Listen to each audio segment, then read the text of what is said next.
सुंदरवन जंगल में कड़कनाथ नाम का एक कौवा रहता था। किसी बीमारी की वजह से जिंदगी के आखिरी वक्त से गुजर रहा था। कड़कनाथ अपने खानदान का अकेला कौवा है, जिसके घर में 2 नौकर हैं, टुनटुनी और बंटी कबूतर। कड़कनाथ सेठ को अब इस बात का एहसास हो गया है कि उसने जंगल के पक्षियों से बेईमानी कर जो पैसे कमाए हैं वो उसके काम नहीं आए। मरने के बाद उसकी सारी दौलत रिश्तेदारों के हाथ लग जाएगी, इससे भी उसको कोई फायदा नहीं था। कड़कनाथ सेठ की आखिरी ख्वाहिश ये है कि ये दौलत उसकी रूह की आजादी की वजह बने। इसके लिए कड़कनाथ सेठ टुनटुनी और बंटी कबूतर को बुलाता है और उनसे कहता है, बंटी कबूतर, टुनटुनी, तुम दोनों मेरे वफादार नौकर हो। मैंने तुम्हें पूरी जिंदगी चंद रुपयों की तनख्वाह के अलावा कुछ नहीं दिया।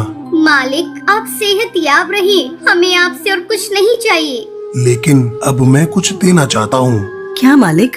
मैं अपनी दौलत तुम दोनों में से किसी एक के नाम करना चाहता हूँ, लेकिन उसकी एक शर्त है। शर्त? मैं कुछ समझी नहीं मालिक। आज दिन भर तुम दोनों अपनी अपनी समझ के मुताबिक भलाई और नेकी का काम करो और शाम को आकर बताओ। मुझे जिसकी नेकी बेहतर लगेगी मैं अपनी जायदाद उसके नाम करूँगा। टुनटुनी और बंटी कबूतर कड़कनाथ सेठ की बात सुनकर हैरान होते हैं और दोनों सोचते हैं कि ऐसा क्या काम करें जो कड़कनाथ सेठ को पसंद आ जाए। अगली रोज सुबह होते ही टुनटुनी और बंटी कबूतर नेकी और भलाई का काम करने के लिए घर से निकलते हैं। टुनटुनी अभी तक ये नहीं सोच पाई कि उसे भलाई के नाम पर क्या करना है, लेकिन बंटी कबूतर के दिल में दौलत हासिल करने के लालच ने उसे नेकी के कई काम सुझा दिए हैं। बंटी कबूतर सबसे पहले मंदिर में चंदा देता है, मंदिर के बाहर बैठे गरीब पक्षियों की भी रुपए पैसे से मदद करता है, अस्पताल में जाकर जख्मी पक्षियों को दवाइयाँ खरीद कर बांटता है, जंगल की पुराने स्कूल की मरम्मत करवाता है। टुनटुनी ऐसे ही किसी नेक काम के लिए घर से निकलती है। उसे रास्ते में गाय मिलती है जो कचरे के साथ पॉलिथीन खा रही थी।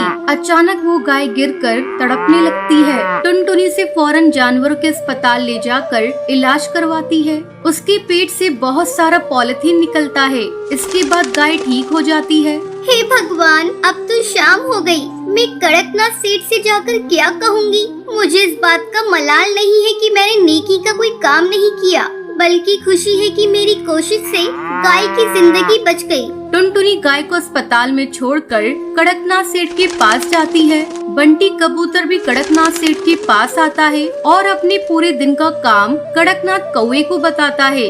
बंटी कबूतर अपनी नेकी के सभी कामों को एक एक करके गिनवाता है और टुनटुनी सिर्फ इतना ही बताती है कि उसने सारा दिन गाय के इलाज पर खर्च कर दिया। टुनटुनी के पास बताने के लिए कुछ नहीं है, इसलिए वो चुप हो जाती है।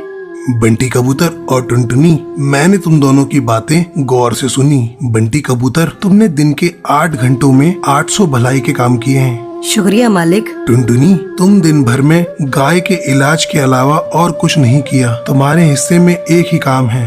मालिक, मैं गाय की हालत देखकर सब कुछ भूल गई थी। मुझे आपकी जायदाद की बिल्कुल याद नहीं रही। टुनटुनी, तुमने मेरी जायदाद हासिल करने की फिक्र छोड़कर गाय की जान बचाई है। यह सबसे बड़ी नेकी और भलाई का काम है, इसलिए मैं अपनी सारी जायदाद तुम्हारे नाम कर रहा हूँ और मुझे यकीन है कि तुम मेरी जायदाद का सही इस्तेमाल करोगी और इससे मुझे सुकून मिलेगा। मालिक, आपने मेरे लिए कुछ नहीं सोचा? बंटी कबूतर, फिक्र मत करो, मैं तुम्हें भी कुछ दे कर जाऊँगा। मालिक, मुझे आपकी जायदाद की ख्वाहिश नहीं है। आप बंटी कबूतर को ही सब कुछ दे दीजिए। नहीं टुनटुनी, आज से तुम ही मेरी जायदाद की मालकिन हो। बस एक ही गुजारिश है तुमसे, मेरी जिंदगी के आखिरी दिनों में तुम मेरे साथ रहकर मेरी देखभाल करना। टुनटुनी कड़कनाथ को शुक्रिया अदा करके उस गाय के पास जाती है जिसका उसने इलाज करवाया है। टुनटुनी गाय के पास जाकर उसे चारा खिलाती है। गाय अब पूरी तरह से ठीक हो गई थी।